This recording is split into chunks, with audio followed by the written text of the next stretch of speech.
Hey, welcome to the Presidio Bitcoin Jam. Good to see you guys. Yeah, good to see y'all. Good to see you. Yeah. It is.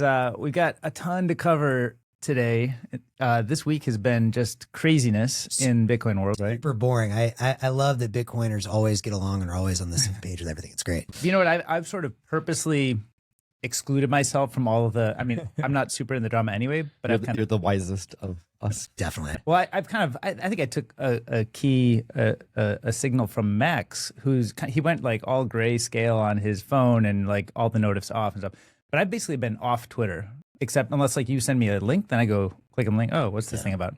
So I kind of only vaguely know. I know there's some drama going on. I don't really know about it. So what I'm hoping that we can use this time where I can learn about just from the foundation what is going on. And then I think one of the goals that we've always tried to do when we get together is like, we don't necessarily come at it with a specific like, oh, it's got to be this way. These guys are right. These guys are wrong. It's more like, hey, let's try to understand both sides of this. Let's try to steelman the opponent and let's try to understand what it is. So I think there's just a ton to talk about there. And before we jump in the actual debate, you brought up something very good. I think DK is definitely the wisest of us. Less time on Twitter, probably much better headspace overall. I've spent some time on Twitter this week, but I'm continuing to try and like only use in like, I would say clusters when I'm at the computer. The one thing that I did do, I have not followed the debate nearly as closely, so I'm also looking forward to learning from Steve, but a strategy and a shout out that I want to give is to Stacker News. For whatever reason, Stacker News never sets me off in the same way that Twitter and other social media does. Yeah. And so that's what I've used as my, like, I need whatever. I can spend half an hour max trying to understand this stuff, TLDR. And I thought the threads and discussions on Stacker.news were really good this week. Yeah, so. Well, and I think the structure of that is less ego preserving and more communal. It's like, let's get together and talk about, there's arguments and stuff, but it's not like, hey, look at me, here's what I've got to say. It's more like, hey, let's talk. Exactly. Like, let's get together with other people. And I think that shapes the conversation a lot relative to kind of a everybody gets a voice publishing audience platform. Yeah, agreed. I agree. I was really happy with the couple Stacker News links you sent. Yeah. Yep. And I did read those. And another reason I've been able to stay more off of the loud nonsense cacophonous stuff is that I actually found, instead of just saying I'm not going to do it, I actually find something to replace it with. Oh, so what do you do? Is it, I don't know, humans to dogs? Dogs to humans, but yeah. It's real. Real alpha always. I got it deployed onto a production server this week. You're not kidding. You're serious. I'm not kidding. Yeah. Wow. All right. And I'm going to share. It's actually super fun, and I think it actually may have more of a place in the world than I expected. Just as I show it to people, and they're like, "This is awesome," and it's silly, but okay. But this is go ahead. Can we integrate? Have you integrated with Sats so we can pay Bitcoin? Bitcoin. It is raw still, so I need to actually get it into production, get it into test flight, get it in people's hands, but the hope is it can have Nostr and Bitcoin and like those kinds of integrations and kind of servers available. But first, most important is, do people love it? Is it awesome? Yeah. That's all. I don't care. Is it Bitcoin powered? I care. Is it awesome? And then we can make it Bitcoin powered once people are in love with it. Yeah. You need to convert from being a judge to a participant at the Presidio Bitcoin Hackathon. You really I've outed myself. Bitcoin. Oh yeah. Okay. I guess what are the rules? Application. What are the rules on the hackathon? Are you allowed to come with an existing project that you want to add Bitcoin to, or is that cheating? Because I've kind of outed myself because I've been talking about dog to human. That's a good question. I don't know what the rules are, but I think aren't we the judges? Yeah, I think we could be flexible. We don't set the rules. Okay, who sets the rules? I probably am part of the committee. Yeah. Business rules, but the board member. I'll consult with the rest of the committee about whether that's allowed. But my instinct is that yes, we just want to see great stuff. And even if it doesn't, whatever, get judged because you're also the judge, whatever, like you should absolutely do that. Yeah. Well, I want to share it with people and show people what can be accomplished in short time frames. I think that's like an exciting thing for me. I would also say like my optimism continues to be unbridled, but I am muted by the reality of the fact that I keep having to like redo things again and again in such a way that I'm like, I might have been better off just writing the code myself in this case. I still think it's going to be a net win, and I think it's still, for me, I think it's 100 times faster in many ways, but I really find myself getting back down to like, okay, build this feature, make sure it works, then build this other incremental thing. It's not just all dreams and vibes. It's more like, you're kind of grinding out building things, but you're just doing it with like so much, so much superpower and ability to research. It just makes it easier. So one thing I think you should definitely do is I think DK should give some kind of presentation there at the event and just show people this is how I did this and this is how I vibe coded / dreamed and vibed, whatever you want to call it, my way to this app with Bitcoin payments added on at the end. Even if it's not part of the hackathon, I think people would benefit from looking at your prompts, hearing you asking questions. Let's get them on the agenda. Happy to do that, yeah. And while we're on the subject of the hackathon, before we jump into the cacophony, I do just want to say, update on my end that was really cool this week. I don't know if we have all talked about this yet, but Max Fang and I from Lexi, we went to Berkeley this week and we gave a little discussion, chit chat, whatever you want to call it, with the Blockchain at Berkeley Club. And it was really exciting for me. It wasn't like a massive turnout. We probably got like 12, 15 students came. And what was really cool to me was, well, first of all, Max was a celebrity there. That was great because he obviously started the club. So shout out to Max for setting it all up. Dude, 12 to 15 sounds like the right number for me. I would love to see 12 to 15 people engaging versus the masses turnout and like they're just all vaguely blockchainy. Exactly. But here's what was really cool about it. The way I like to think about this is Bitcoin has done so poorly engaging with student communities at universities like Berkeley, Stanford, whatever. At least let's use Berkeley as the example. Such a bad job. That the good news is it's literally impossible for us to do worse. We cannot do worse. There is no way. And so if anything goes well and even one person gets interested, we have done substantially better, infinitely better, you might even say. I love really low bars. It is so easy to look good with a really low bar. The bar is so low, it's not even there. So what happened was while we're sitting in the group, I started off and I was kind of giving my little spiel on why I'm so passionate about Bitcoin, why I transitioned from the, crypto stuff some years ago into this. And people were pretty receptive, but I started off by asking, how many of you guys are aware of, what's going on in the Bitcoin ecosystem or even have ever thought of building on Bitcoin? 0. Then I said, okay, how many of you guys, and girls, there's actually a mix, which was also interesting and cool to see some more diversity. But how many of you use Bitcoin for anything? And I would say at most a quarter of hands went up, at most, maybe like 3 or 4 out of 12 to 15. So let's say roughly 20%. And I said, okay, what do you guys do? They're like, oh, we just buy and hold. It's our store value. Okay, great. So there's at least a couple people, but I was shocked. Let's say 75 to 80% of these kids don't even hold Bitcoin at all. Wow. And I know they're college students and like they don't have a ton of money yet, blah, blah, blah. But like, the self-selected group who came to learn about a Bitcoin hackathon. Yeah. Exactly, right? Oh. So to me, that was just like, holy fucking hell, this is so bad. But the cool thing was by the end of my presentation, it was clear, one, that I had, a lot of thoughts on why Bitcoin. We talked about the thermodynamics of it, the energy system, all that. We talked about Nostr. They were excited about that. Then Max gave an extremely technical talk about how Lexi works. They were all fascinated. Or let's say the business kids are more interested in what I was saying and also hearing there was like money investing in the space. Mm-hmm. The really tech kids were really excited by Max. And anyways, the long and short of it though is I don't know how many apps have actually come in since then. Max stayed later than I did. But there was real interest. At least one person has emailed me since then asking a lot more follow-up questions. So even if we get one new champion on that campus and that all of a sudden starts the cascade, huge win. And I would say the hackathon was already a success just on that. Yeah, I can give a quick update on that. Yeah. First of all, for people listening that aren't even aware of Hackathon, Presidio Bitcoin's hosting a hackathon May 16th, May 17th. So it's coming up. Mm-hmm. It'll be like 24-hour overnight at Presidio Bitcoin. A lot of people are sleeping overnight, right? Yep. And we have sleeping bags, or what was the final call? We'll have Presidio Bitcoin branded blankets to give to people. So if you aren't if you weren't already excited to come, like that puts you. I was already excited, but yeah.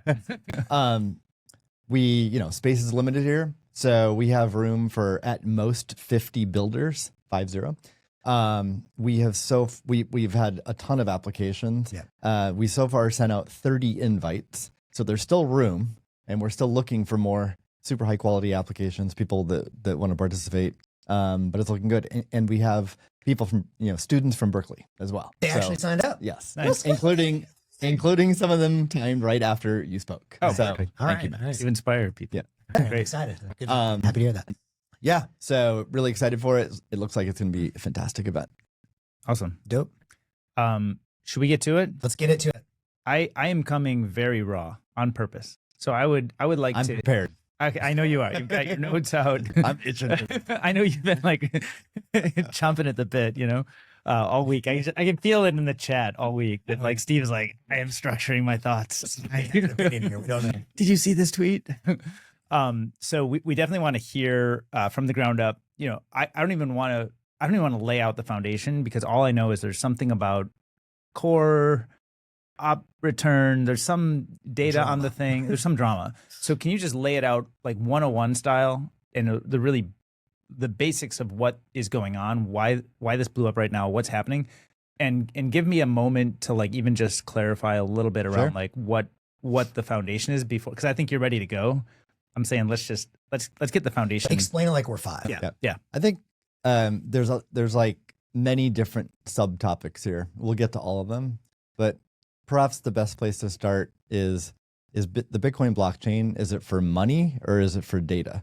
That's, I think, at the heart of this issue, and a reason why there's so much emotion and engagement on this topic. But by the way, I'll say, even though it's like been a shit show on Twitter and stuff, I absolutely love how passionate people are about Bitcoin. Yeah. So even when one person thinks the other person's being an idiot about a topic, I just love everyone. Dude, apathy is everyone's enthusiasm is incredible. So, but yeah, so let's start with like money versus data and get into that. So I think everyone that knows anything about Bitcoin knows it's to transfer money. Like Bitcoin, the asset, is or can become money. I mean, you can debate about, is it yet money, but it's a new form of money. You can transfer value. You can send payments to people, transactions. Everyone knows that. You can, data has also been stored in the Bitcoin blockchain. It started with Satoshi's Genesis block. He stored data on the blockchain. He put an English phrase in it. And money is data, right? So the kind of data you're talking about is like non-monetary data? Non-monetary, Okay. yeah. So if I simplify it to money versus data, I'm talking about non-monetary data. Okay. Yep. But then there's even, breakdown of like all kinds of different types of data, right? So there's certainly, I think probably a majority of Bitcoiners, or certainly many Bitcoiners, believe that Bitcoin should only be used for money, value transfer, and not for this non-monetary data, with like JPEGs being the canonical like laughing stock or like thing you point out, like it's not supposed to be for that. But we'll get into like different types of data too. And when you get into the nuances, all of a sudden some people are like, get those JPEGs out of the blockchain, are like, okay, well that type of data is okay. And just without knowing a lot about where this is going, when I hear, I think about Bitcoin as built to make money work well in this new way.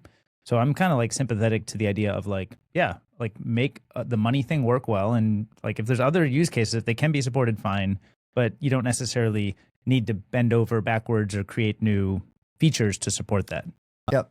And I mean, throughout this discussion, I'll try to point out my own personal view or bias, but I'm also going to do my best to steelman everyone's views and have a comprehensive discussion. But yeah, my own personal view on like, should Bitcoin be used for money versus non-monetary data? Again, it gets into the nuances of the data, but like, yeah, I'm in this for the money part. So if I could wave a magic wand and the Bitcoin blockchain's only for money, I would be for that. But we'll get into the details, and like we don't even know. We don't think that's even possible. And that's not because you're some greedy bastard. That's because like it was designed to solve this problem around money. It wasn't really designed for generalized data storage. Yeah. But the reality is, the consensus rules that we've all agreed on and use and relied on since the original Genesis block allows for data to be stored. Yep. And that is what the consensus rules are. We've all agreed to them. So even if we don't like some types of data that have been stored, it's permissionless and it's possible. I have spoken to many engineers who say there's no known way to even prevent it if we wanted to. Exactly. Like highly credible engineers. So I don't think if we collectively decided, let's change the consensus rules to disallow data, we don't know how to do it.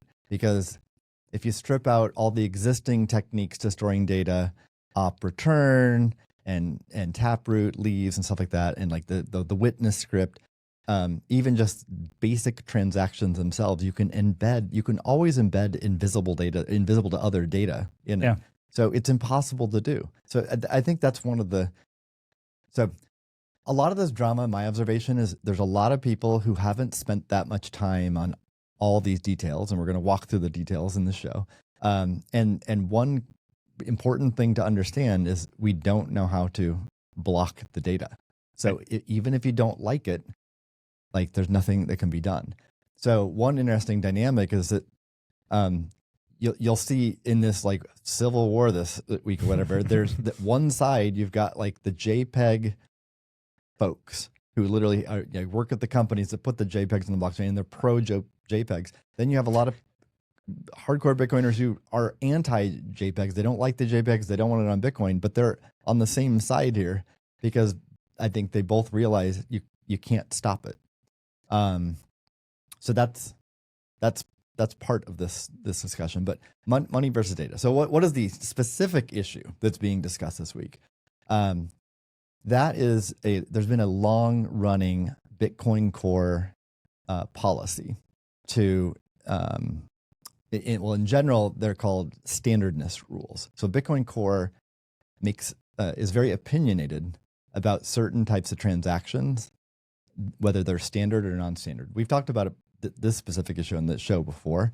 It's super in the weeds, but it is important for all Bitcoiners to understand. There's consensus rules, and then there's Bitcoin Core policy, relay policy. This is a policy which transactions someone running Bitcoin Core will relay on to other nodes and eventually get to miners. So if you, David, if you broadcast a Bitcoin transaction that's non-standard according to Bitcoin Core, it is highly unlikely to reach a miner and get mined. However, you can find other ways to reach that miner and get that transaction mined because it's perfectly consensus valid. And that's where products like Slipstream from Marathon, which were introduced over a year ago, they provide that service. So you can just go to their website or use their API, submit your transactions, and they'll happily pay them a fee and they'll happily mine them. And just to be clear, when we say Bitcoin Core, I think sometimes people think of that as core developers, which are people, and then sometimes people think of it as the client called Bitcoin Core. I think you're talking about the client. Is that right? Yeah, I mean, sort of both. I mean, Bitcoin Core contributors decided to create these policies for Bitcoin Core, the project and the software. Another thing that people sometimes get confused about is like they conflate Bitcoin Core with being Bitcoin. Right. Or that Bitcoin Core, the software project, and one implementation of Bitcoin equals Bitcoin. Now, there's a reason for that confusion because it dominates the network. It's like nearly every node being run on Bitcoin uses Bitcoin Core. Do you know the actual stats? Like what percentage is non-Bitcoin Core? And there's different ways you can measure nodes, but on the order of like 98%. Wow. And like back in 2018, I went out and spoke to like 40 different companies running Bitcoin at the time, and all of them ran Bitcoin Core. Okay. Like Coinbase and Square, et cetera.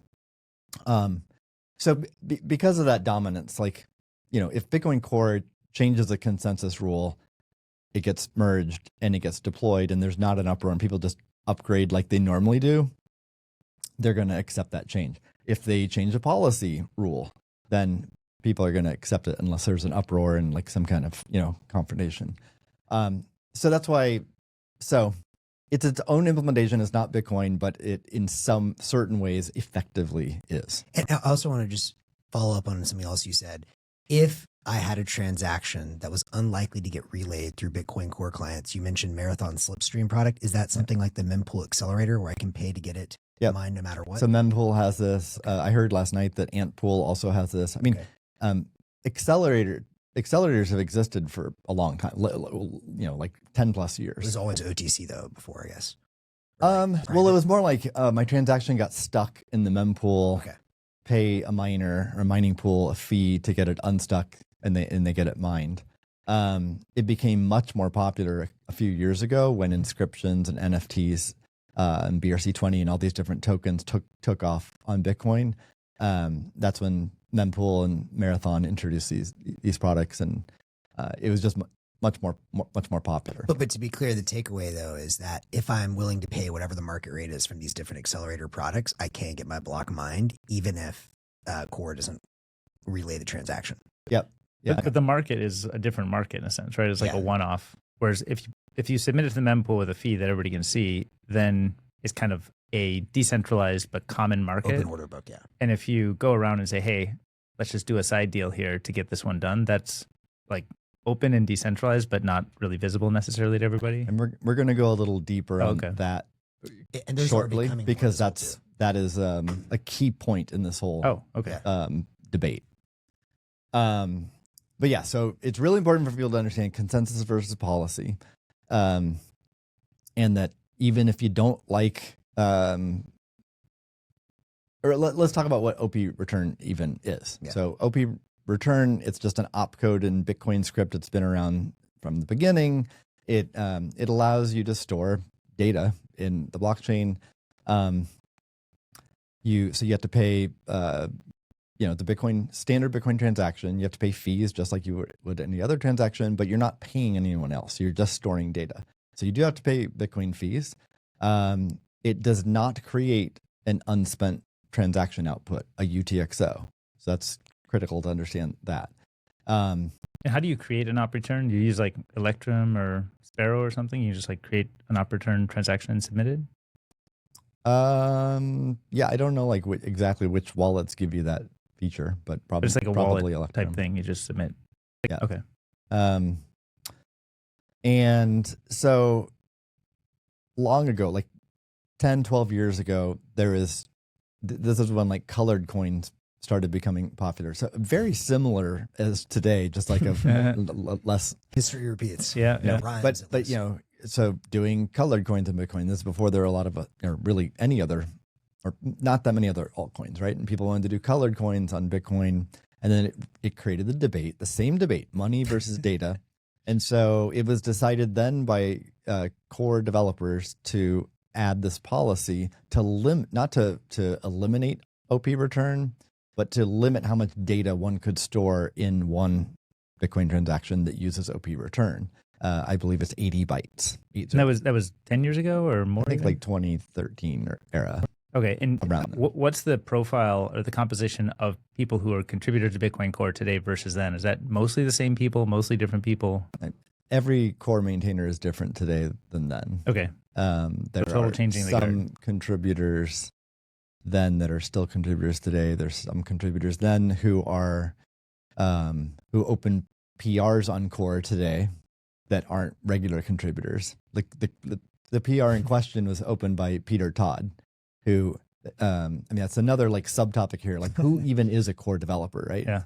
To most people who don't get into the weeds in this stuff, like Jameson Lopp's a core dev and Peter Todd's a core dev, and Jameson Lopp is like decidedly not a core dev. He's a Bitcoiner. He's technical. He's a Bitcoin developer. He knows a lot about Bitcoin Core. He's written about it. In many ways, he's an expert on it, but he's never been like a regular core contributor. And Peter Todd is more of a occasional Bitcoin Core contributor. But anyway, the debate back then was like what to do about op return.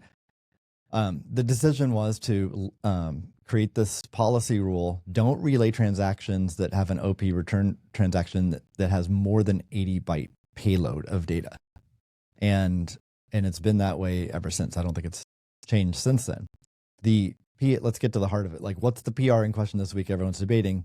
It eliminates that policy so that you can, if this PR is merged, if core is released, and if that release of core gets adopted, then you could create a transaction with an OP return of 150 bytes or 1,000 bytes, or I think all the way up to 100 kilobytes. Which hits another standardness limit. I mean, the consensus limit is one megabyte. Yeah, exactly. Or actually, with witness data, like 4 megabytes. But there's another standardness rule which I believe limits one transaction to 100K, and so that would be like the new limit for OP return. Well, I don't understand. What is that limit? Why is the limit not 1 megabyte or 4 megabytes? I forget the reason to limit any transaction to 100K offhand, but there's some like either security or DOS attack. Okay. Actually, let me really quick. There's so many ways we can go here, but why do these standardness rules even exist? And maybe that's what you're going to ask. But let me add some color on that question. Is my understanding is a lot of the opcodes got shut off very quickly because Satoshi was worried about different types of exploits. He said just shut them off. We'll bring them back if and when they need to be. Op return is one of those, right? It was not shut off. It was not shut off. And so do we know anything about why it was not shut off? Was it like heavily used early on, or?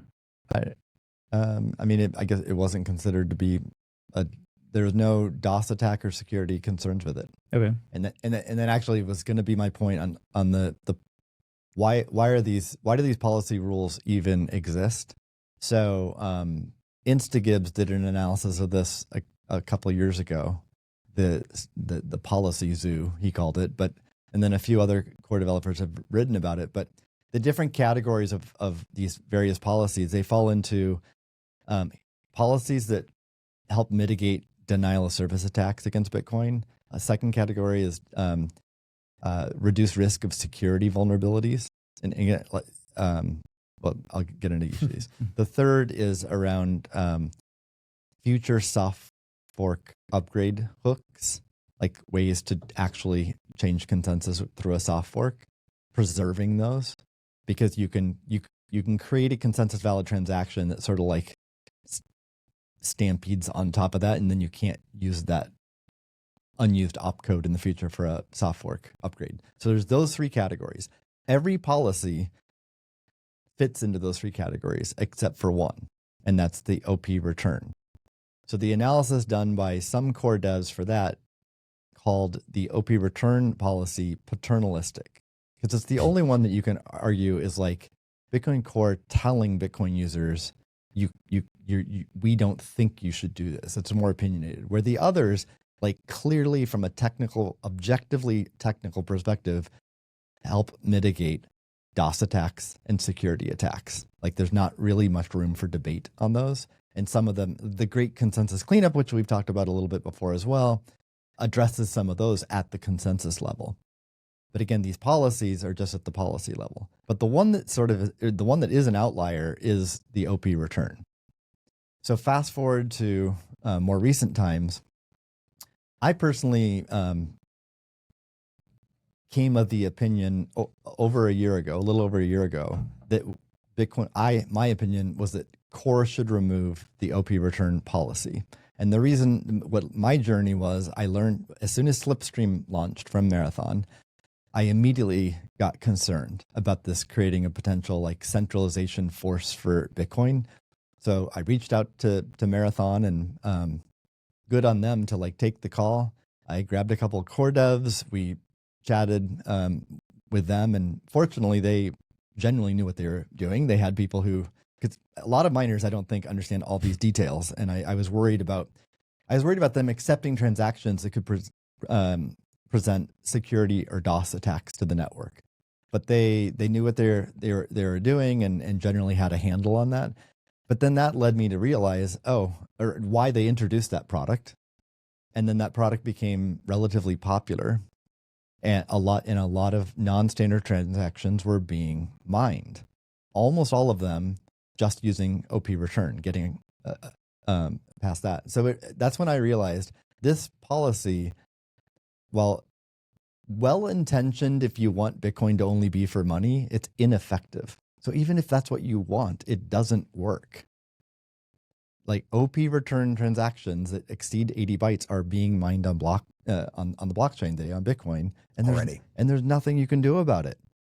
So then I learned that it's this outlier policy among all the other policies. I feel like all the other policies, there's very strong objective technical reasons for them, but not this one. So I became an advocate for removing it over a year ago. I didn't push hard. I just sort of asked around and asked some questions. I didn't push hard, though. I didn't feel super strongly about it. But then fast forward to the past week, I think, on April 17th, there was an email from a core developer to the mailing list saying, like, this is going to change, or there's a PR for this to change in Bitcoin Core. And that's what started the uproar. And then this past week, it moved to social media. And so tons of people learned about this just recently. And I think that's one of my lessons here is that, like, I think a emotion or sentiment from a lot of people is like, this feels rushed, or it feels wrong. It feels rushed. Have people thought it through? And there's, and there's people that have been thinking about this for a long time. So I don't think it's rushed, but I understand why people think it's rushed. To add to that, one reason it is urgent to do it, a rationale for why Core should add this soon, is that there's a venture capital funded startup called Cetrea that wants to add some data to the blockchain. It's not a JPEG. It's a zero knowledge proof that takes up more data than the 80 bytes allowed by op return. So they can't use op return if they want their transactions to be relayed by Bitcoin Core. So instead, they can still store this data that they need on the blockchain, but through less efficient means, in means that would hurt all Bitcoiners. The way they store the data on the blockchain is to store it in UTXOs. And the way the system is designed, as I understand it, is that they'll never be spent. So UTXOs, the reason why they're important for all Bitcoin users, anyone running a Bitcoin Core node, the UTXO set gets loaded into memory. So the bigger it is, the more memory you need. So if that grows out of control, it increases your costs on your computer to run Bitcoin Core. So the Bitcoin Core developers are always trying to reduce the UTXO set size. Because a key principle of Bitcoin is you want to make the node so small that you can run it on very cheap hardware. Yes. Right. And that lots of people can run it. You don't need to rely on a big organization. Yeah. You can do it on a $100 computer or something, right? I would argue, and I'd like to come back to this thing, I think that is the key point, actually. Yeah. So, so if this op return policy were eliminated or relaxed, then Cetrea could store the data with op return. And like I said earlier, op return, it's provably unspendable. So they don't go into the UTXO set. They don't impact the amount of RAM you need on a computer to run Bitcoin Core. So it's undeniable that it's better if this data is going to be stored. And again, no one can stop it. It's better to do it in a way that doesn't go to the UTXO set. So there's and they're launching their product this year, I'm told. So that's why there's some urgency to get this out. Now that forms one narrative, which is, I mean, one thing I've seen is like a Bitcoin Core dev who's an angel investor in Cetrea is pushing this through. And apparently Jameson Lopp is an angel investor in Cetrea, but again, he's not a core dev. He doesn't have the power to hit the button to merge a core PR. He's just an advocate for this change. My understanding is an advocate for this change for the same kind of reasons I am and many others are. So I think it's FUD to say that this is a VC funding company shoving a change through affecting all Bitcoiners, but that's a narrative that's out there. Well, two really important things to clarify on this. One, if something is an op return, and I think this gets to for me, what's the meat of the debate? You can prune that information away and not have to store it and still have a copy of every UTXO. Is that true? Yeah. Well, the most important thing, the UTXO set, the way Bitcoin Core is designed, it has to be loaded into memory, and none of the op returns are in that. So it's cheaper to have data that's stored on disk than in RAM. And so for a full node where you keep the full archive, you'd still keep the op return data, but it can just stay on disk. Got it. Okay, so that's a very key point. Second clarifying question. When Satoshi put Chancellor on the brink of bailouts in the very first block, was that op return?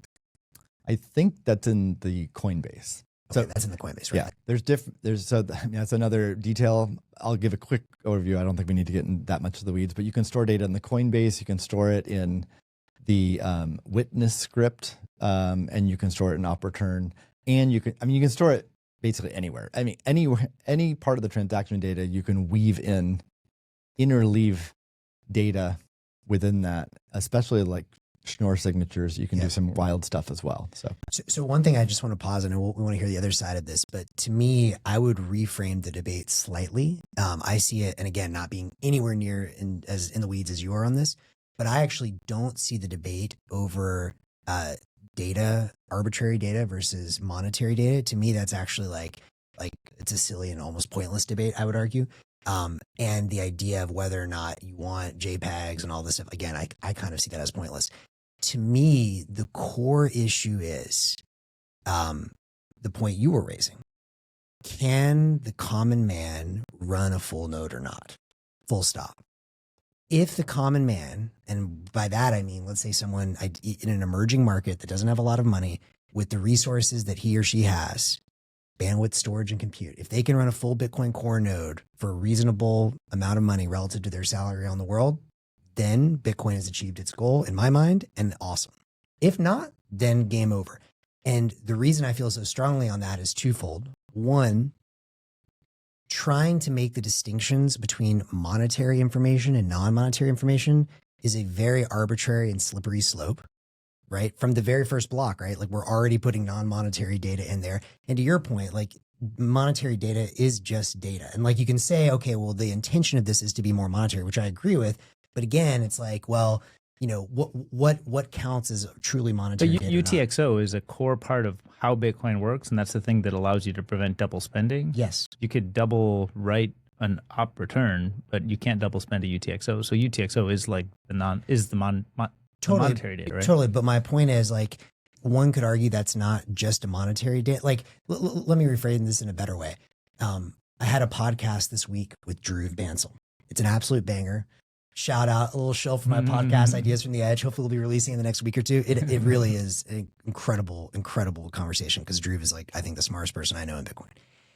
And one thing we talked about is the concept of the happy accident in technology. And this is something Kevin Kelly talks about a lot as well. You go into something, even as the creator of a technology, once you release in the world, you are not the owner of that technology. You may say, I intend for it to do X, Y, and Z things, and that's fine, and you push in that direction. But ultimately, we don't know what a technology is used for until it actually gets used. And so I would argue, and I know a lot of people have talked about this for years, that in addition to being a monetary system, in order to build a monetary system to solve the double spend problem, what Satoshi actually built was a universal clock, right? And so one could argue, well, the universal clock is the biggest use case for Bitcoin. Yes, it's critical for monetary use cases, but maybe that clock in the future becomes really important for other, you know, really critical use cases as well. And the only way to use that clock of, like, this came before this, ordering things in a way that people have a global state on, is, you know, to have proof of work and all these systems.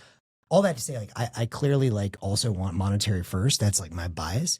But I'm just saying that, to me, the key argument comes down to, and this is why I got out of the Ethereum world and all the other stuff years ago, is, you know, if you look at two curves, there's one curve, which is the rate of growth of the chain.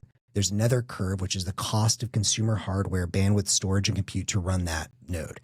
If this gets bigger than this, if it's steeper, then the system will become centralized over time. It's a question of if, not when. So to me, coming back to your point, Steve, and again, without being in the weeds, I'm sure there's lots of things I don't know, but it comes down to, if op return makes it more decentralized, if a larger op return and easier for the common man to run a full node, then that seems like a good thing to me. If bloating the chain with non-monetary data increases the cost to run a full node, that seems like a very bad thing. I want to follow up on that in a couple of different ways. We love audience questions, though, and comments. So Thomas Rosti says, but data in the witness is cheaper. Even if you remove op return limit, it won't be used. So that's a good point. That's a good point, yeah.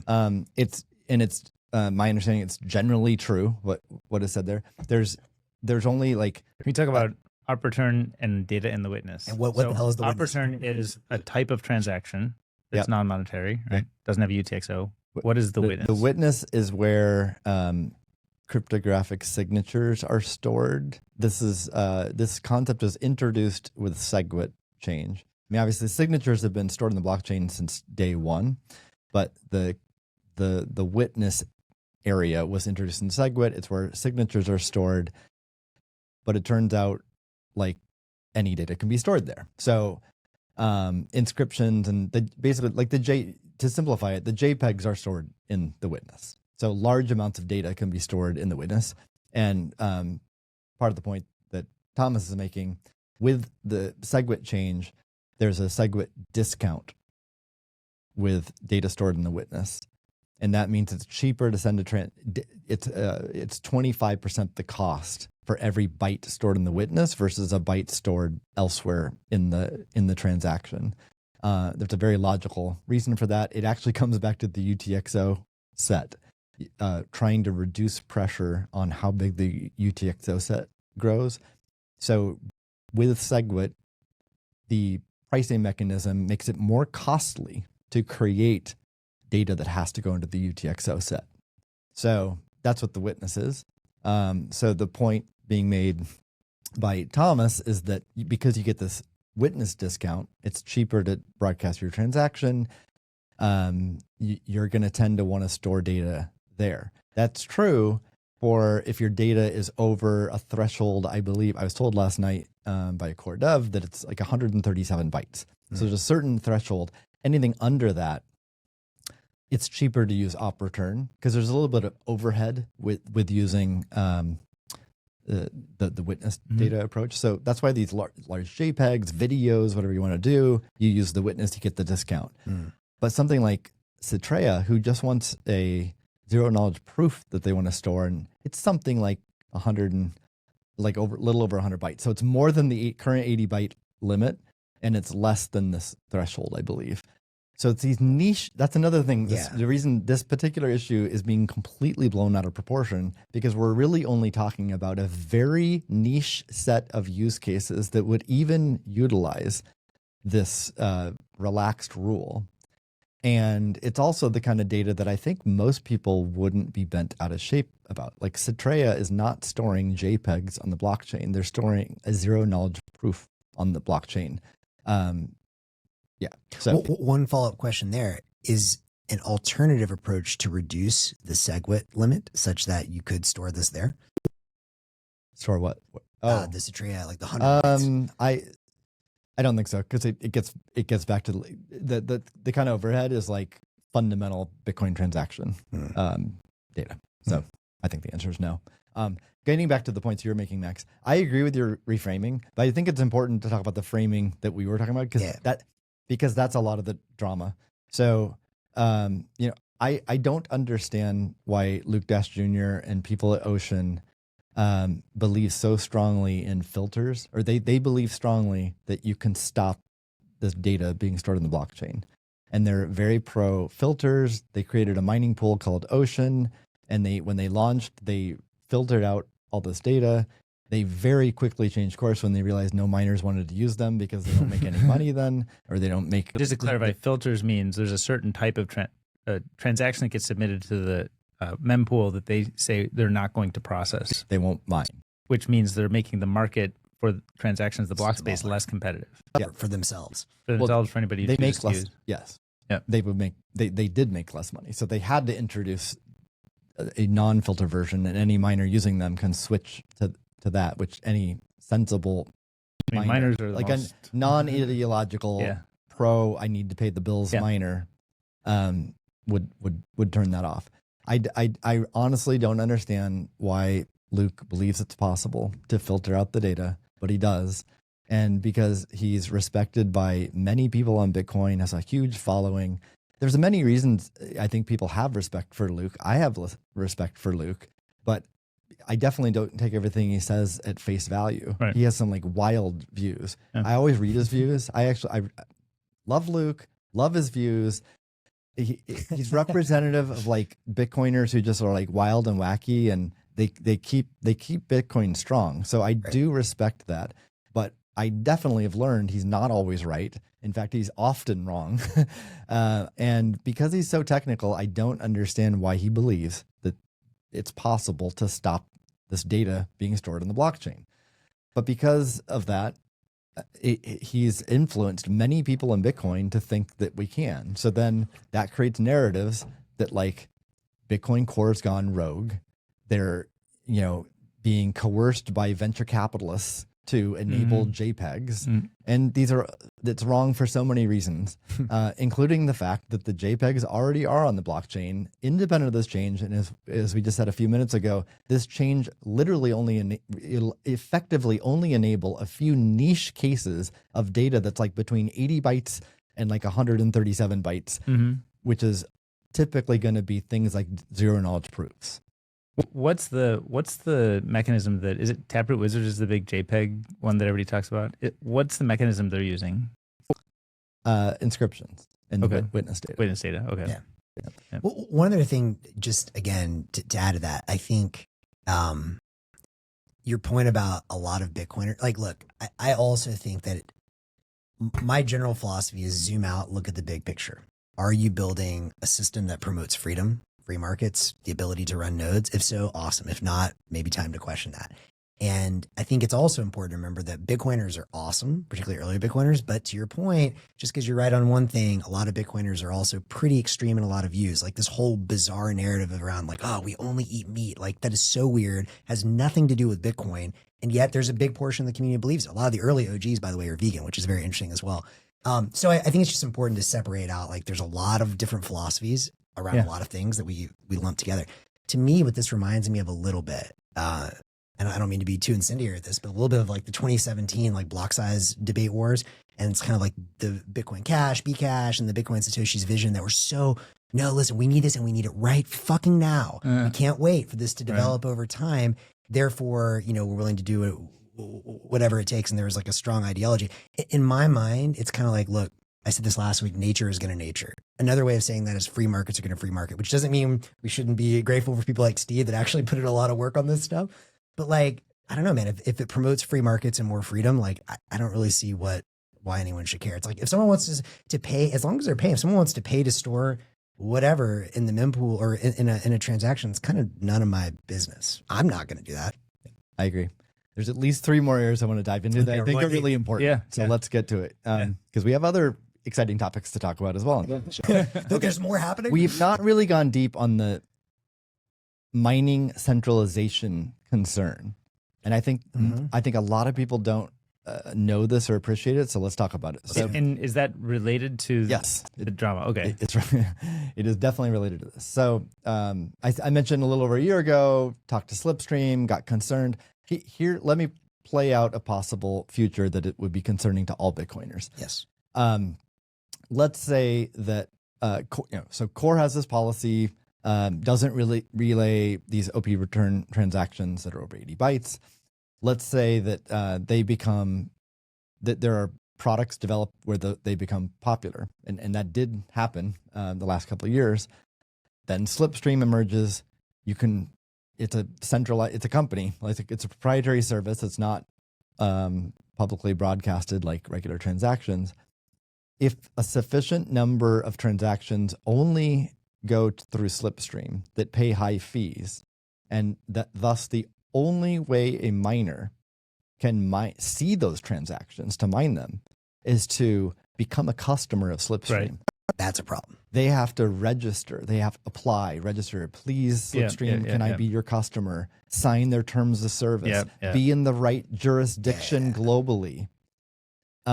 If they have to do that, that's an enormous problem. Now, why would they have to do that? They would have to do that if sufficient percentage of the revenue that they can earn comes from those special transactions. So if it's a negligible amount of transactions, whatever. If it grows to a material amount, and I don't know what percentage that is. Is it 0.5% revenue, 1%, 2%, 5%? 5%, I think, absolutely for sure. Because long-term profit margins for miners goes towards zero. So, because of the cycles and stuff, it ebbs and flows to enormous margins to the bankrupt and in between. But long-term, it will converge towards zero. So if you lose out on 5% of your potential revenue, you absolutely will not be competitive or profitable. You'll go bankrupt.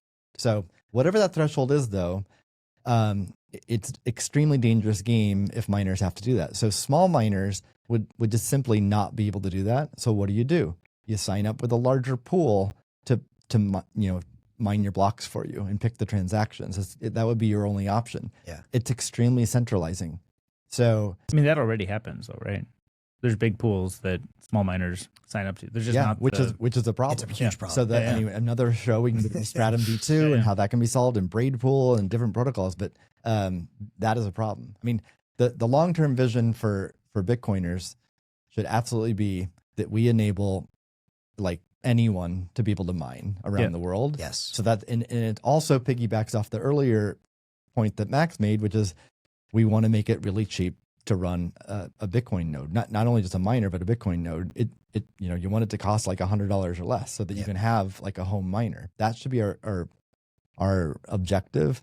So in any case, it's very important not to have these proprietary APIs that a miner has to do or feels compelled to do just to be competitive. So that is why it's very dangerous to have non-standard transactions that become popular. Yep. And so if you look at the non-standard transactions that have become popular the last couple of years, it's 99% this OP return one. It's not the other. I mentioned those other categories, security like concerns, DOS concerns. Businesses aren't creating those because they aren't useful other than if you want to attack Bitcoin. Yeah. The only useful type of transaction, and we can debate whether it's useful or not, but to some businesses and customers, it's useful, are these OP return ones. Okay, there's a lot to go in here, and this is very interesting to me. So my impression was the reason people would do these side deals or like out of band mining deals was because, and I think this opens up the question of MEV or miner extractable value, but because, I know there's this rune thing dropping and like, I want to be at the front of the line or something like that. That was my impression. But if you're saying it's a majority, do you have a sense of how much of it is that versus op return? And as a follow up on the op return piece, what the hell are they using it for? It's both. Yeah. These different systems use different things. So runes uses one technique, and BRC20 uses a different technique, and inscriptions or ordinals use a different technique. So I don't know if I have all of them mapped out in my head, which uses what, but some of them are using op return data. Okay. Yeah. Got it. Yeah. One of the B10C, that's his NIM, did analysis a little over a year ago to actually look at how much transaction fees were paid that went through this alternative route. And one thing we don't know is how much out of band Marathon was paid. Yes. So we don't know that, but we do know how many transactions went through Slipstream, and then also what the on-chain fee rate was paid. Yeah. And it definitely showed a lot of growth. So like rough order of magnitude of the last couple of years, what is the growth rate per year? Like the percentage of total transaction? Well, I suspect that it's gone down the last year because the NFT stuff has gone downhill. But at the time, I mean, it was, I forget the exact percentage, like something on the order of like 0.2% or something. I mean, got it. It was not in like a red alarm type of territory, but it's more just like if this continues to grow and it gets to a more material number, then we have a crisis. So my TLDR argument for why we should remove this policy in Bitcoin Core is like, let's not mess with that potential future. And there's no drawback to removing it. Any drawback that I've seen people raise is due to that they're not informed on all the facts. So I'm not aware of a drawback, and it avoids this potential future. It's a compelling argument. Taking a step back even beyond that, and I like that framing a lot, like whatever avoids miner centralization is critical. What is your view on the development, not only for this case, but of all out-of-band miner transactions? Like, for example, when I first saw Mempool's accelerator product, I was like, oh, this is cool. And like for businesses, right? Like I really need to open this Lightning channel quickly, like I'm willing to pay a high fee. Like that is an extremely useful thing.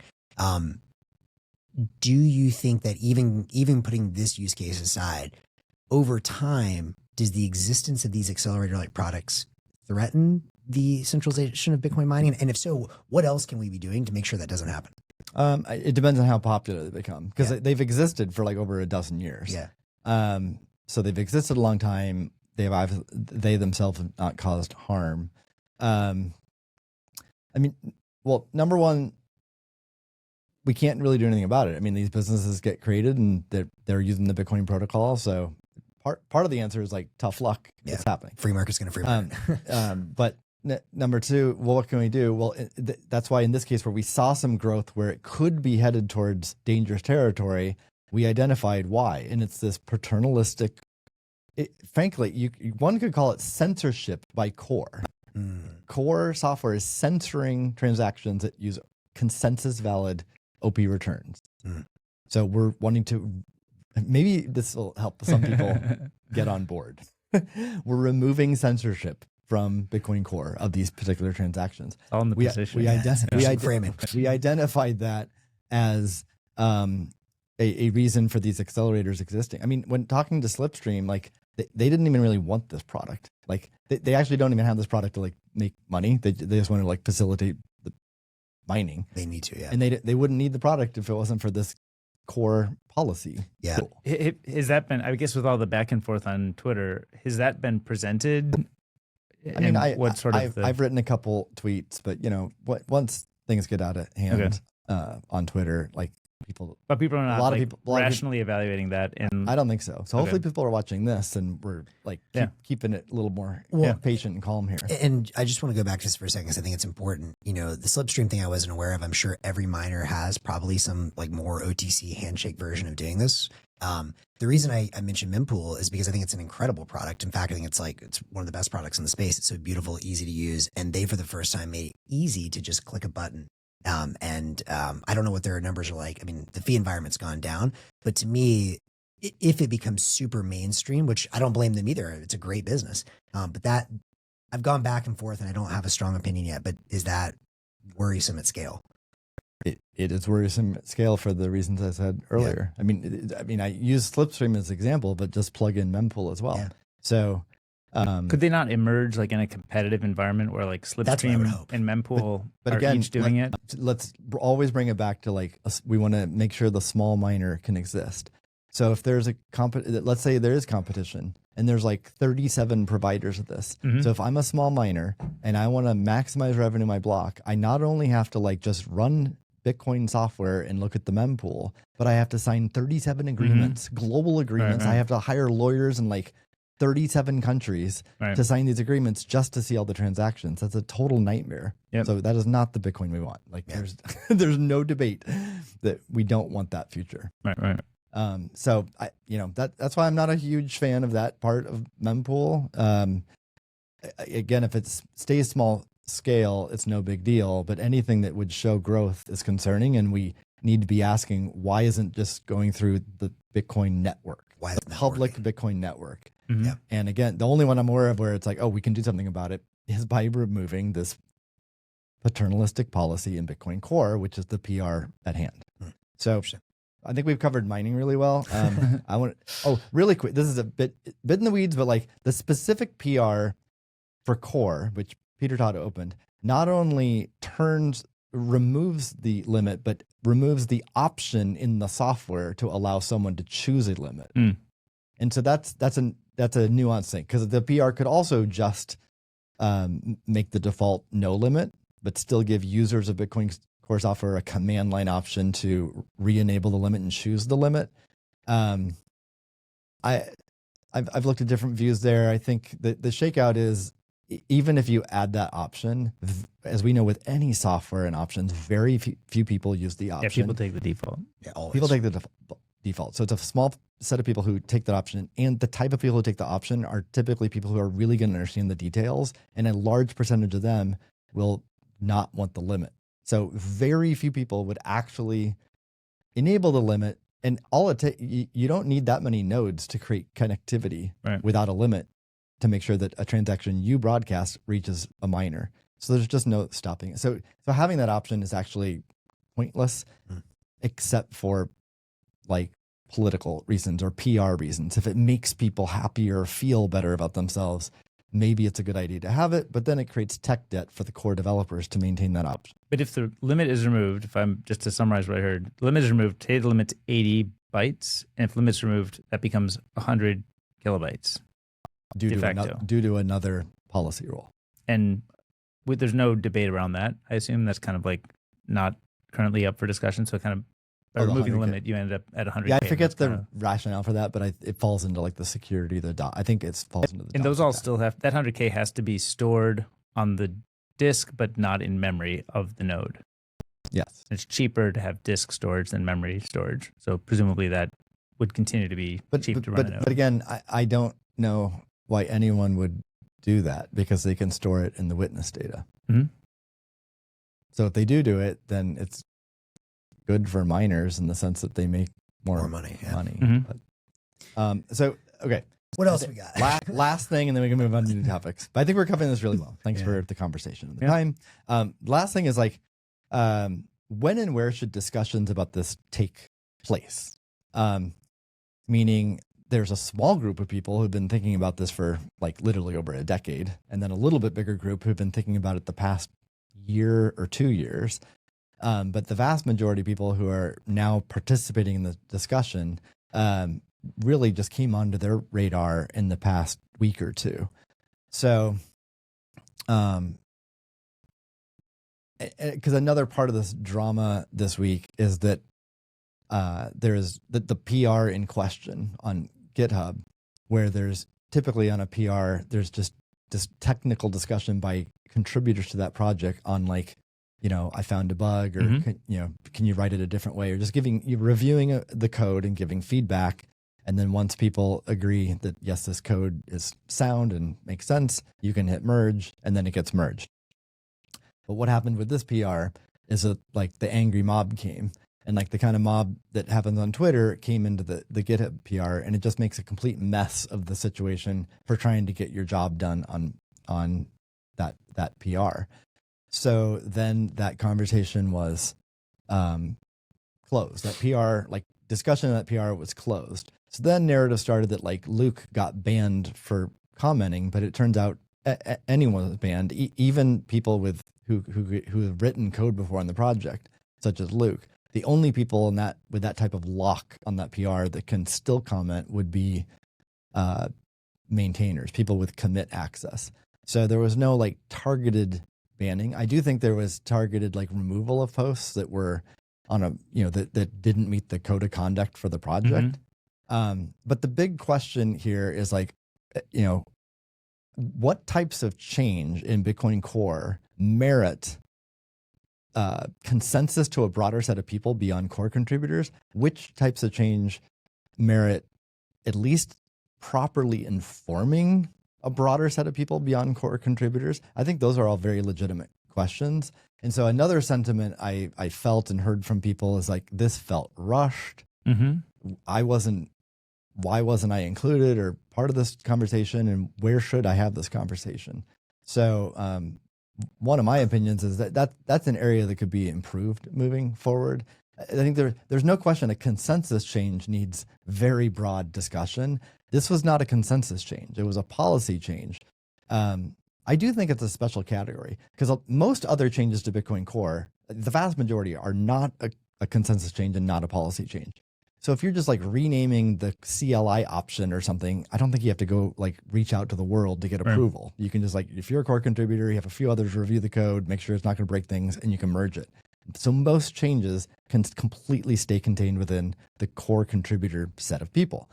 Policy, though, I think is a bit of a gray area, and because it does effectively impact everyone because of Core's dominance on the network, I think it merits broader inclusion. It's open for debate. I think the inclusion is more of informing or seeking, like having a seeking feedback period, and then and that should be done not on GitHub PRs. Where should it be done? Well, it can be done on the Bitcoin Dev mailing list, delving on social media and other places. They each have their different, like social media is a shit show, but it's definitely the most reach. The Bitcoin Dev mailing list and delving have a little bit higher bar for like thoughtful posts and more technical posts and more rigor in responses. But I don't know what the right answer there is, but there do need to be forums. I think that the Bitcoin Core project could have done better to inform people much sooner than April 17th. This change is going to happen. And giving people more of a time to learn, frankly.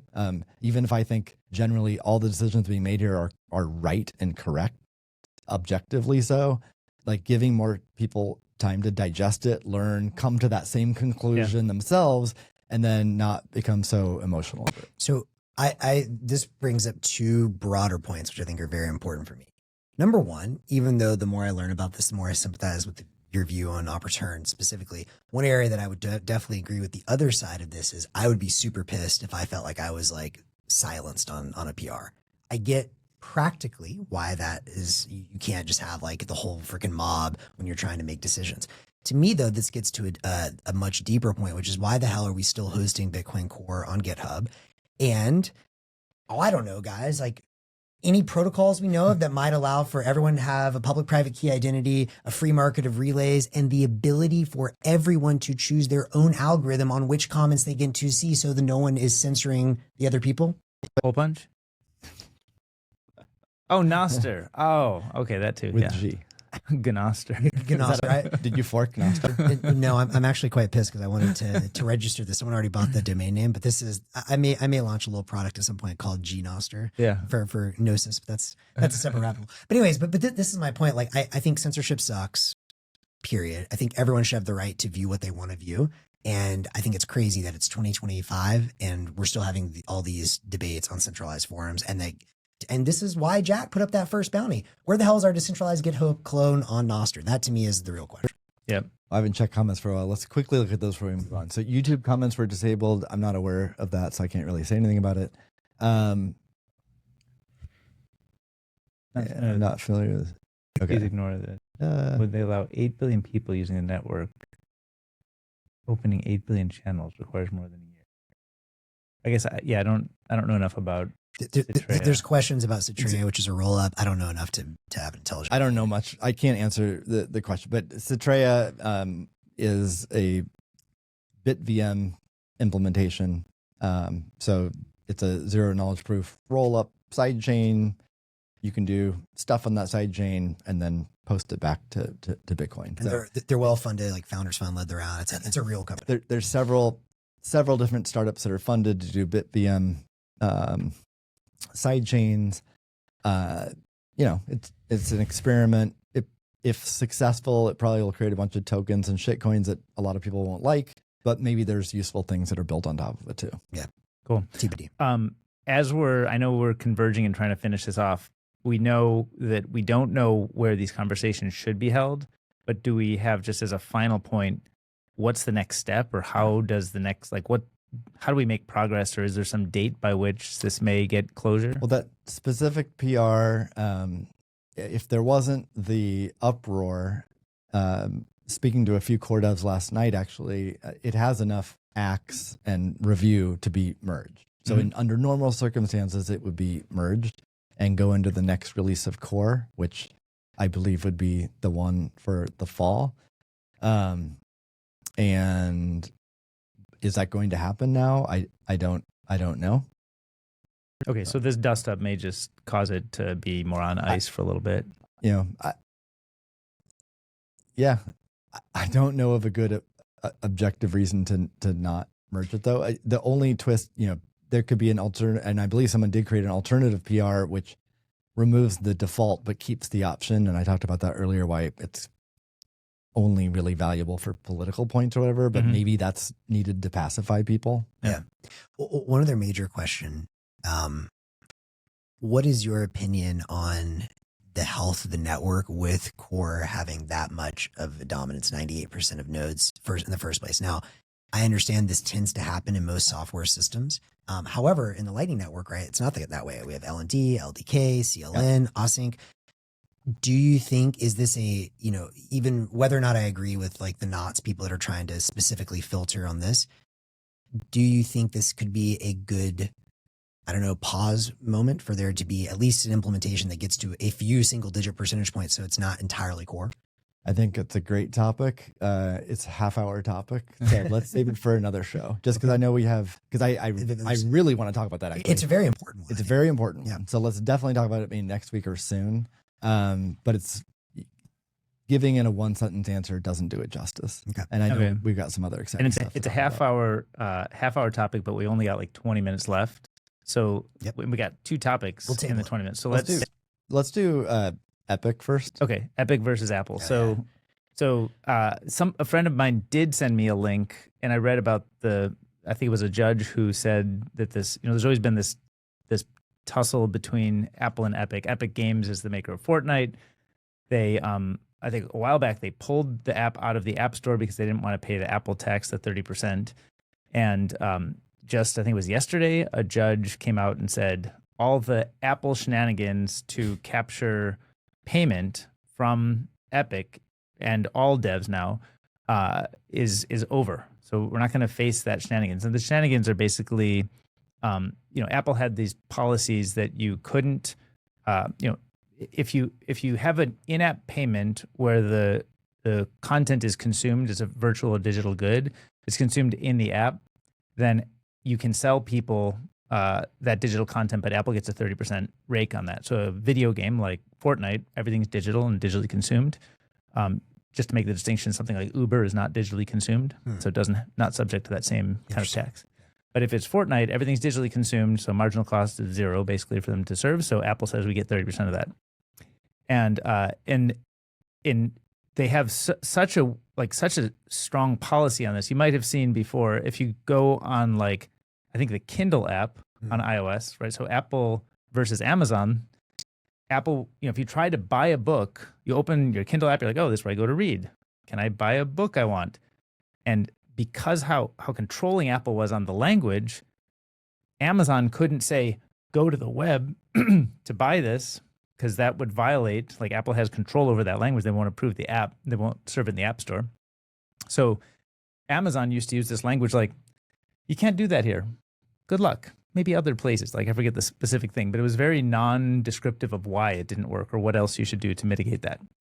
And so if you kind of know your way around, you can go to Amazon.com, buy your book, and it'll get into your Kindle, but the app developer can't point you to a website where you get to avoid that 30% tax. So the judge's ruling, I think, from what I saw, had these two components to it. One is you can have alternative payment mechanisms on the web, and Apple can't limit your ability to direct people to use those alternative payment systems.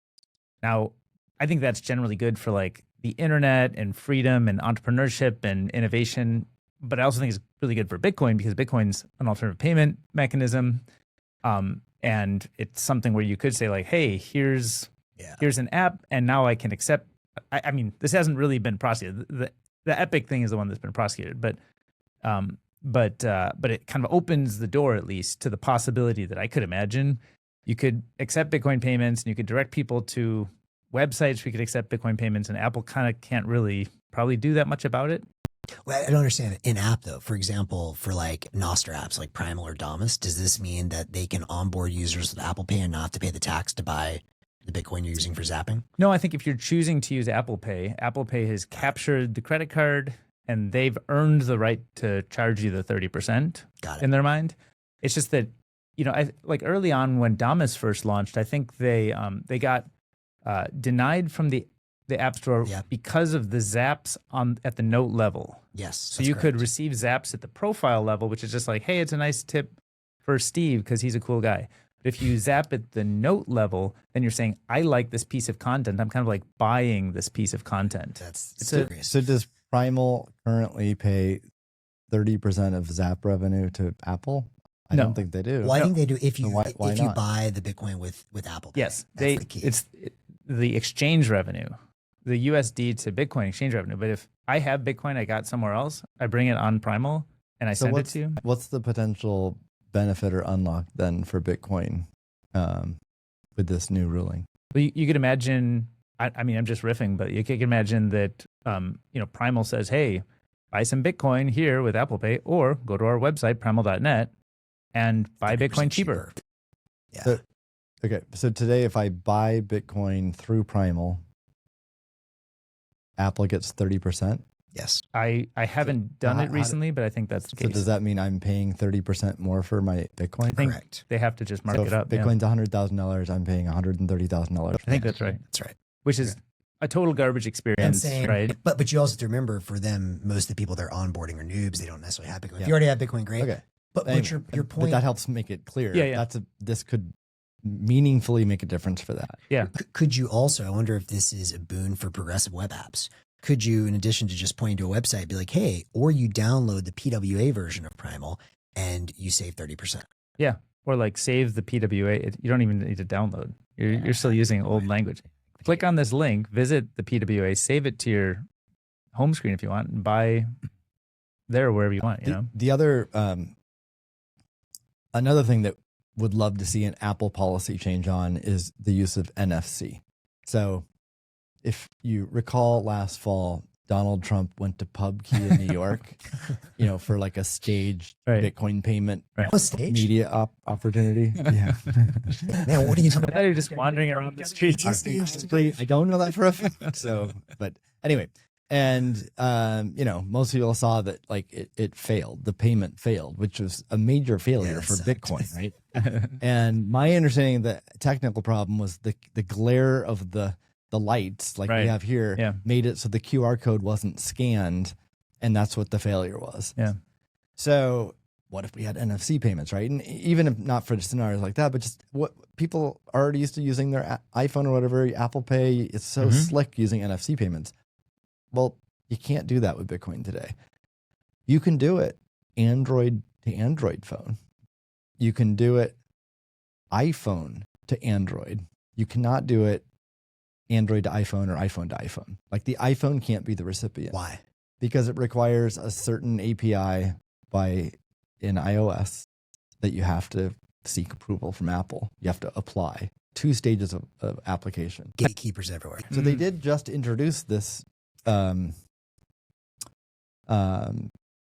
this new API recently to even enable it at all, which is great news. But you still have to get approval. So we do have some open source Bitcoin developers who submitted like a test, like an example app to get the certificates to even develop on it. And they actually did get approval. So that's a good sign. These are certificates for a third-party app developer to develop on kind of an open NFC. To open up, use I forget slave master mode or whatever the mode is to be like the card reader mode of NFC to be the receiver. Yeah. Cool. They got approval for that. So the certificates to develop. So now they can build it. Now they can build an app and submit it to the App Store. That's the next gatekeeper and probably the one that is going to like fail, but cross your fingers. Hopefully it doesn't. Hopefully they get in the App Store and then all of a sudden every Bitcoin wallet should submit support for this because it's quite simple.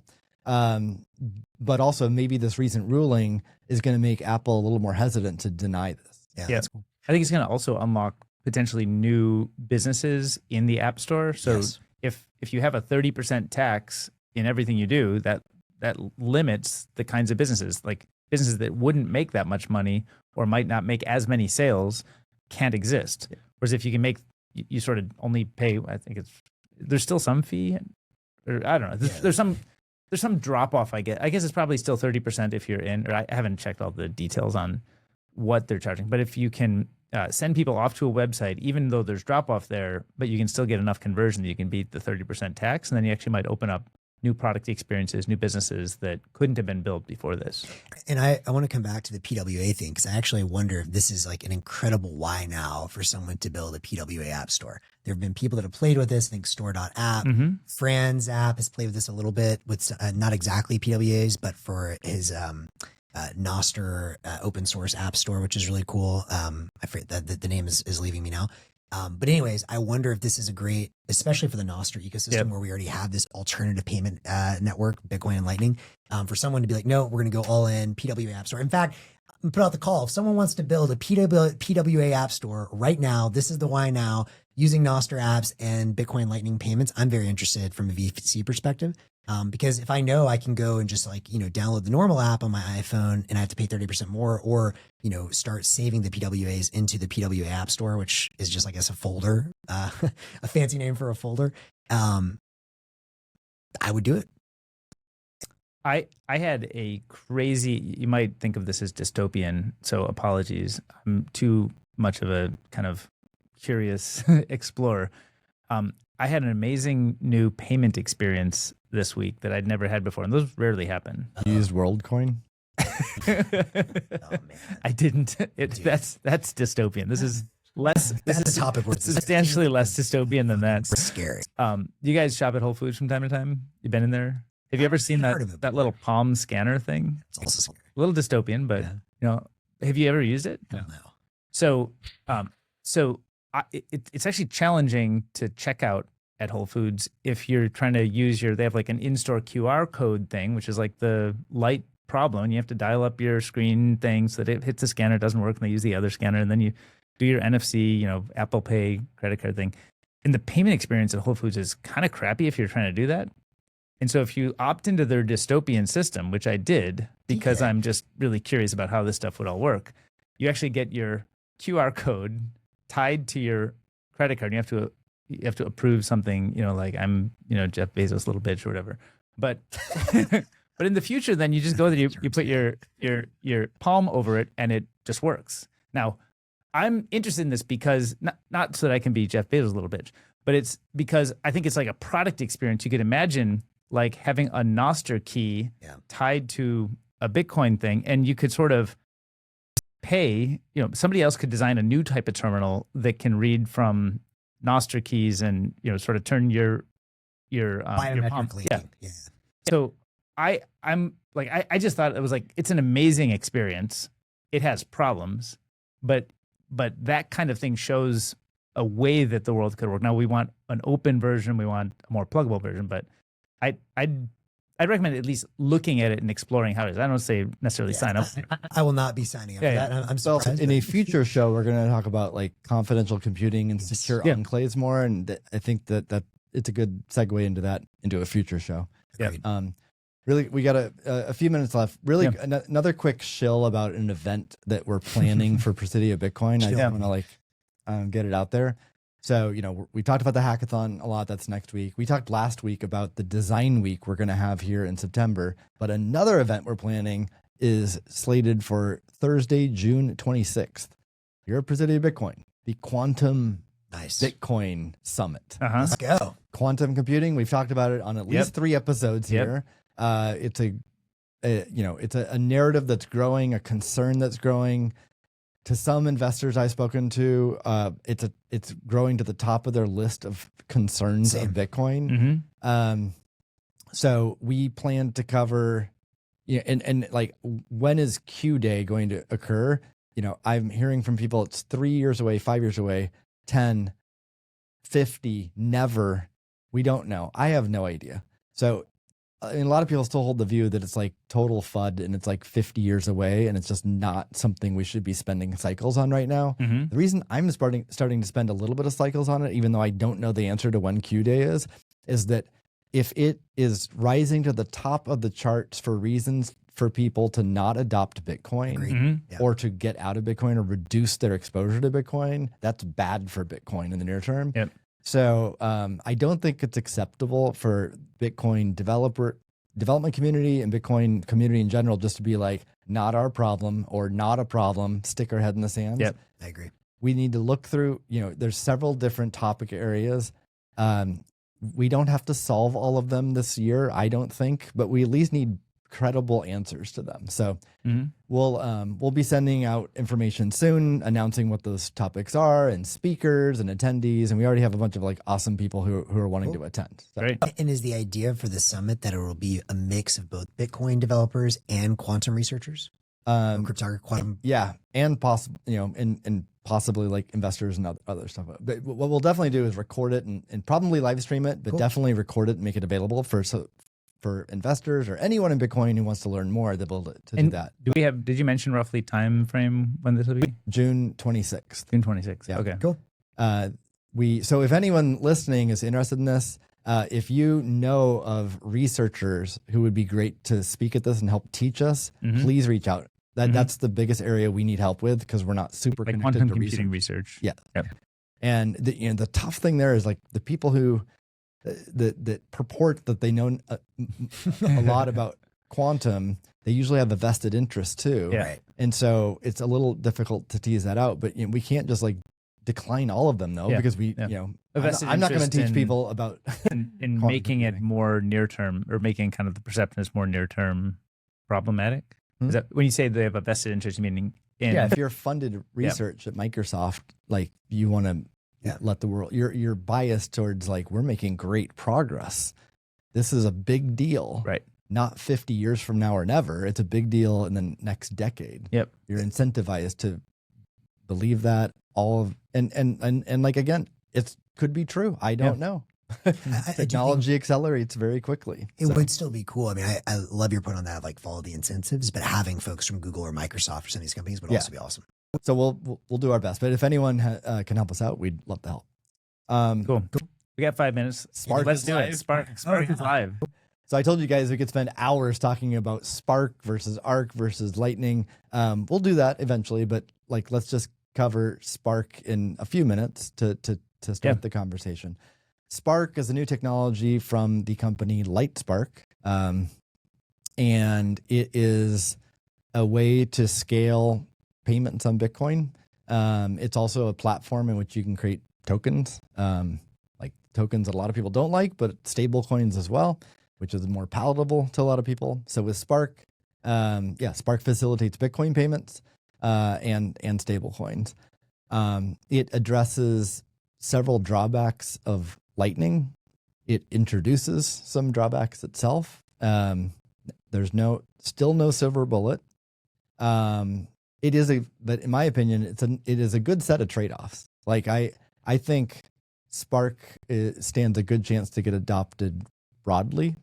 My own perspective and what Spiral's working on is we're now thinking, or not thinking about, we're thinking about, and we are building what we call a graduated wallet, which combines Lightning with other technologies like Spark. So you can fuse those two together so you get sort of the best of both worlds versus accepting the drawbacks of Lightning or Spark.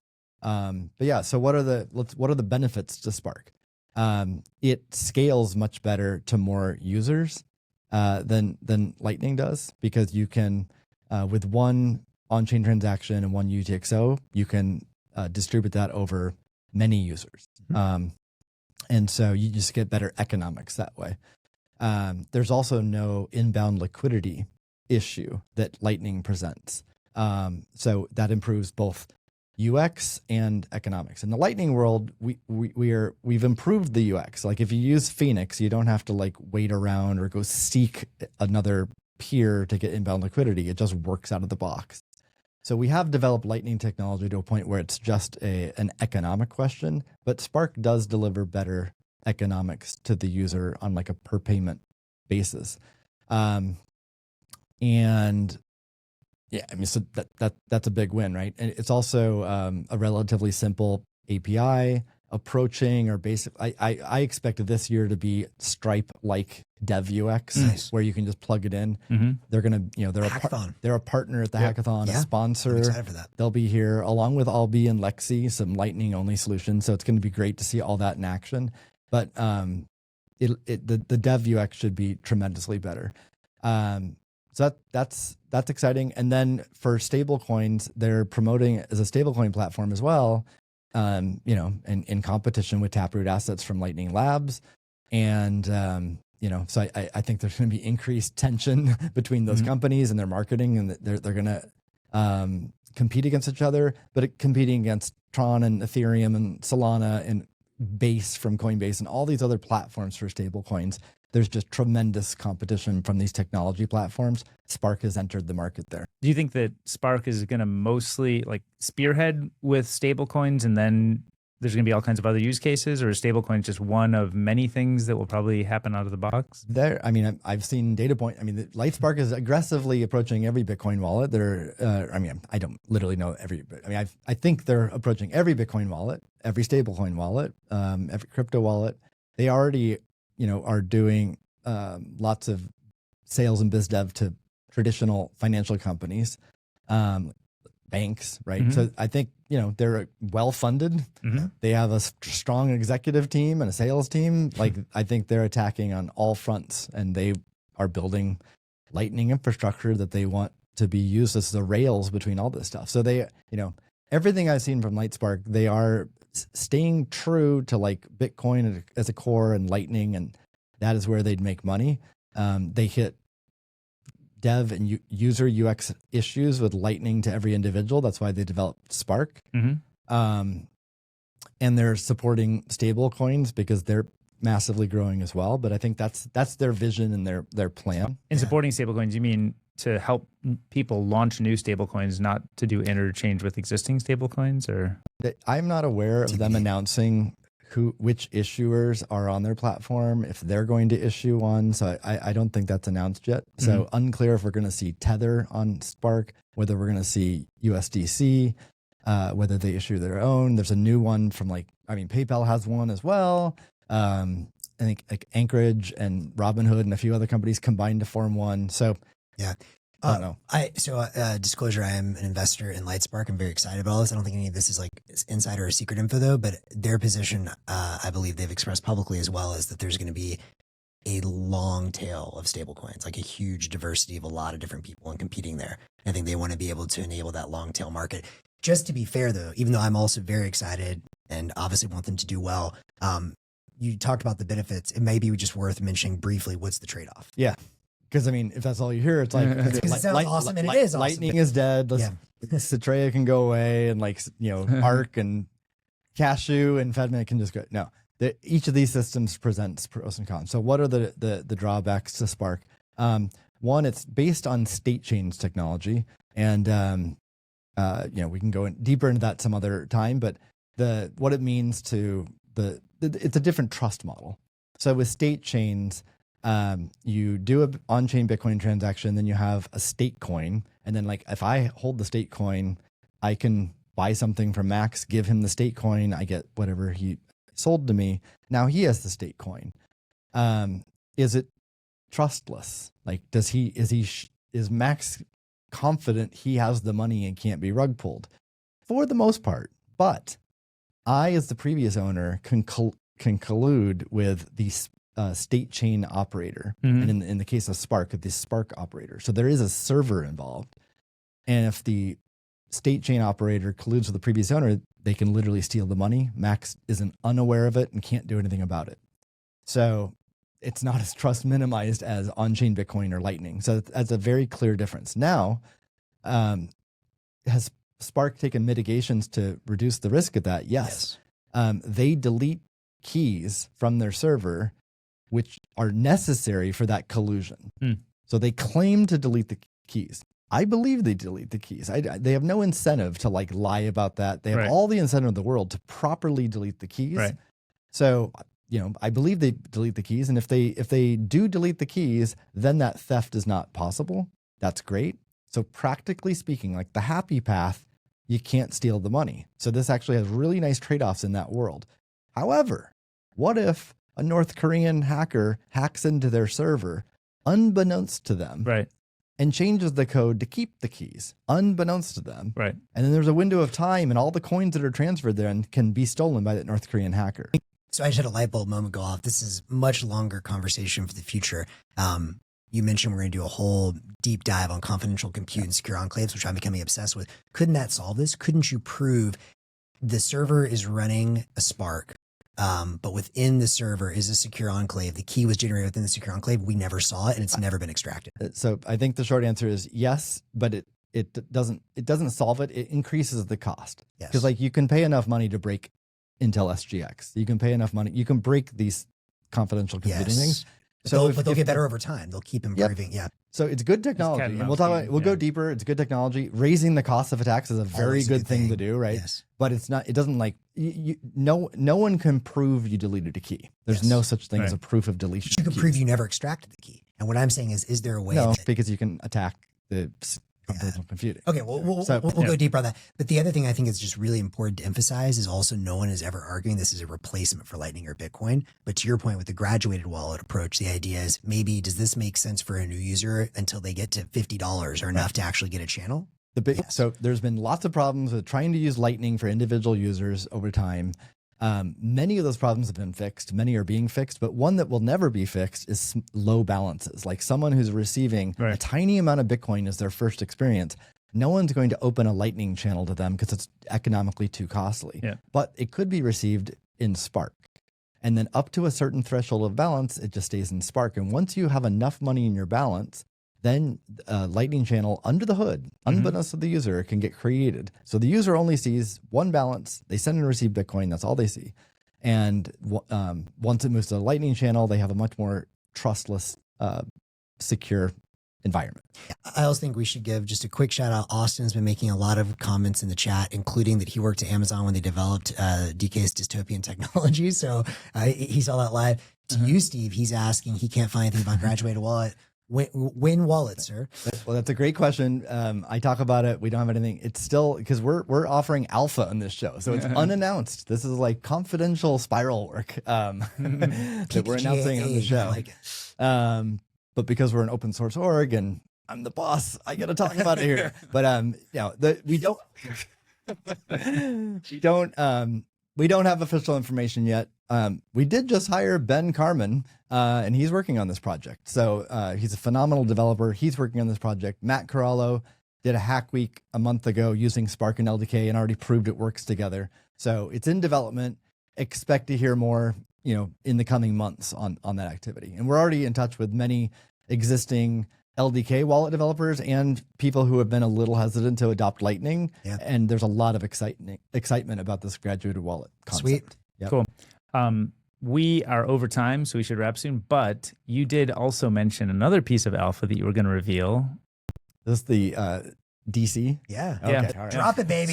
So before we actually wrap it, we want to hear what's rumored. I mean, one really cool thing about Presidio Bitcoin is that people want to come here. So when people are in town, they stroll through here. And so we had someone who spends most of his time on Capitol Hill in Washington, D.C. Cool. And I just got an update on a really important topic for spending Bitcoin. There's software improvements and design and all kinds of different use case development. But even if the software works great today in America, if you spend Bitcoin, you buy a coffee or whatever, and you spend $5, you have to pay capital gains taxes, which is insane, on that payment, right? So which is at minimum a massive burden that no one wants to take on, especially if you're doing micropayments. I mean, you could literally have thousands or millions of payments in a year that you have to reconcile against your cost basis on every micropayment. Yeah. So dumb. It's completely ridiculous, right? So that, there might be some people who will just disregard that and spend Bitcoin anyway, but for the masses to spend Bitcoin, this is going to be a massive limiter. So there's been, bills floated the past few years to have like at least for 3 years, like a de minimis. Like if you spend up to $200 or $600 or some amount of money on a payment that you don't have to pay capital gains taxes on that. And the person I spoke with is quite optimistic that it's going to actually happen this year. That's awesome. It can be part of the reconciliation process for the federal budget, which I learned. I'm not an expert at government, but I learned that when you control all three bodies, like the administration, the Senate, and the House, which is what Republicans currently control, it makes the reconciliation process realistic and feasible. And so this doesn't even require like a sort of a standard pass through, like through Congress, I don't think, but as long as it like meets the budget needs. So they need to like counter it somehow, what the expected cost of this would be. I mean, I think you can just use like funny math to do this, but anyway, who knows if it's going to happen or even who even really cares what the mechanism is. But there is optimism that by the end of this year or even by the end of the summer, we could see that. So if you combine like what we're going to demonstrate at the hackathon in a couple of weeks, where builders can have Stripe Dev UX-like experiences, build applications in 24 hours to have Bitcoin payments, and you combine that with regulatory improvements so that people can spend Bitcoin without the tax stress, then and then combine that like, with AI payments, I think it's exciting. 2025 is a very exciting year. It's a big year. And just to make sure I understand, I think you'd mentioned there was maybe a discussion of a limit of 200 at one point, and now did I hear 600 maybe? I think the exact amount is still being negotiated and stuff, but in my opinion, 600 is a lot better than 200, not just because it's a bigger number, but if you just think, I mean, with inflation, that's per payment. Per payment. So there's, and I think there's some rules in there to I'm not going to make you 5 payments to 1,000 payments. So your entire stack, you can't just like set up a script to like spend. But it's not annually. It's not 600 a year. It's per payment. Per payment. Yeah. But there's, if you think about like with inflation, like I've literally had DoorDash orders that have been over $200, right? Damn. I was really hungry. Serious.